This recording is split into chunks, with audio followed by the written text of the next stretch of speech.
Hello बच्चों, आज हम किश्त योजना में क्वेश्चन नंबर 8 सॉल्व करेंगे। तो आज का क्वेश्चन है, एक सिलाई मशीन 3000 रुपए नगद अथवा 450 रुपए तत्काल नगद भुगतान तथा 2 समान अर्धवार्षिक किश्तों पर उपलब्ध है। प्रत्येक किश्त का मान क्या होगा यदि चक्रवृद्धि ब्याज की दर 4% वार्षिक है। यहाँ पर आपको ध्यान देना है कि ब्याज की दर वार्षिक है और जो किश्त यहाँ पर हम जो जमा करने वाले हैं वो अर्धवार्षिक है, यानी हर 6 महीने में हमको किश्त जमा करनी है। तो क्वेश्चन बनाना स्टार्ट करते हैं। हमें पूछा जा रहा है कि किश्त का मान क्या होगा। स्टार्टिंग में हम लिख लेते हैं माना किश्त की राशि x रुपए है। इसमें हमको जो है नगद भुगतान देना पड़ता है। यदि हम इस सिलाई मशीन को तत्काल नगद भुगतान से खरीदते हैं ना, तो नगद भुगतान हमको देना पड़ता है। नगद भुगतान बराबर 3000 रुपए। जो सिलाई मशीन है वो 3000 रुपए की है। यदि हम इसे किश्तों में खरीदेंगे तो हमको तत्काल भुगतान देना पड़ेगा। तत्काल नगद भुगतान 450 रुपए।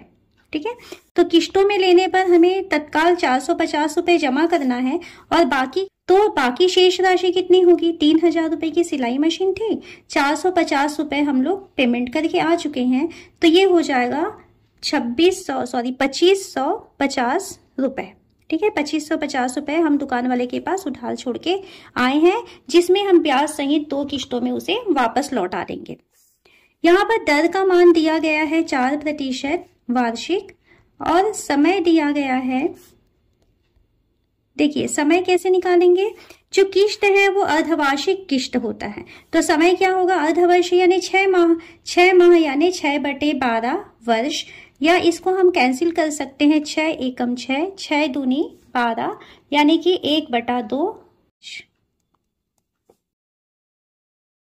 पहले 6 महीने बीत जाने पर हम ब्याज का कैलकुलेशन करते हैं। तो पहले 6 महीने का ब्याज, तो ब्याज बराबर होता है मूलधन गुणा दर गुणा समय बटा 100। जब हम ब्याज पहले 6 महीने का कैलकुलेट करते हैं तब हमारे पास मूलधन था जो उधार बचा हुआ था, है ना, 2550 रुपए।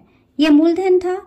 दर का मान हमें दिया हुआ है 4%, तो गुणा 4 गुणा समय का मान हमको दिया गया है 1/2, तो 2 नीचे चला जाएगा और नीचे में 100 भी है। जो चीजें कैंसिल हो सकती हैं कर दीजिए यहाँ पर। तो 4 एकम 4 कितने बार चला जाएगा 25 बार।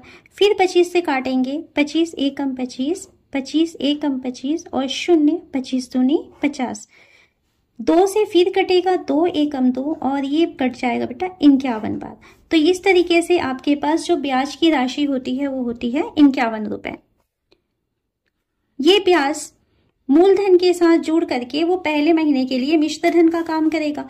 तो हम मिश्र धन का मान निकालते हैं। मिश्र धन बराबर होता है मूलधन धन ब्याज। मूलधन था जिस पर हमको ब्याज देना था वो है 2550 रुपए और इस पर हम 51 रुपए ब्याज देते हैं। इस तरीके से कुल हमारा जो मिश्र धन हो जाता है वो हो जाता है 2601 रुपए। ये मिश्र धन निकलने के बाद जैसे ही 6 महीने कंप्लीट होते हैं तो हम अपना पहला किश्त जमा करने जाएंगे। पहला किश्त हमने कितने रुपए का दिया है x रुपए का। तो पहली किश्त देने के पश्चात हमारे पास जो है उधार की राशि है वो कितनी बचती है। तो हम लिखेंगे एक किश्त देने के पश्चात, एक किश्त देने के बाद शेष राशि। तो शेष राशि क्या हो जाएगी। कुल था 2601 रुपए, जिसमें से हम एक किश्त यानी x रुपए जमा कर चुके, तो 2601 ऋण x रुपए हमारे पास शेष राशि बचती है। इस राशि का हमको फिर से 6 महीने के बाद क्या ब्याज होगा वो निकालेंगे और उस ब्याज के साथ इस मूलधन को जोड़ेंगे, तो वो सेकंड जो हम किश्त पटाने वाले हैं उस किश्त के बराबर होनी चाहिए। तो ये जो 2601 ऋण x है, ये सेकंड बार जब हम ब्याज का कैलकुलेशन करेंगे तो उसमें ये मूलधन का काम करेगा। तो अब सेकंड बार जो हम ब्याज निकालेंगे तो सेकंड बार का ब्याज बराबर मूलधन गुणा दर गुणा समय बटा 100। वैल्यू रखिए। मूलधन का मान अभी हो रहा है 2601 ऋण x, दर का मान है 4, समय है 1/2, 2 नीचे चला जाएगा और गुणा 100। कैंसिल हो सकता है कर दीजिए, 4 से कटेगा ये 25 बार। तो इस तरीके से आपको मिल रहा है 2601 ऋण x, है ना, ऊपर में ये बचा और नीचे आपके पास बचा हुआ है 25 दूनी 50। तो ये ब्याज की वैल्यू है और ये किस पर ब्याज है? ये 2601 ऋण x पर ब्याज है। ये मूलधन और ये ब्याज ये दोनों मिल करके मिश्र धन बनाएंगे और ये पूरी पैसे को हमको सेकंड महीने के किस्त में लौटाना है। सेकंड किस्त हम देने वाले हैं वो कितने रुपए का देंगे? x रुपए का, है ना। हर किस्त x रुपए की है। तो यहाँ इस तरीके से x का मान हो जाएगा, मूलधन हो रहा है 2601 ऋण x, इस मूलधन के साथ में हमें ब्याज भी लौटाना है 2601 ऋण x बटे 50। अब इसे सावधानी से सॉल्व कीजिए। बटे वाली संख्याएं हैं, लघुत्तम लेकर के सॉल्व करेंगे। x बराबर इन दोनों का लघुत्तम देखिए क्या आता है, 50 हो जाएगा।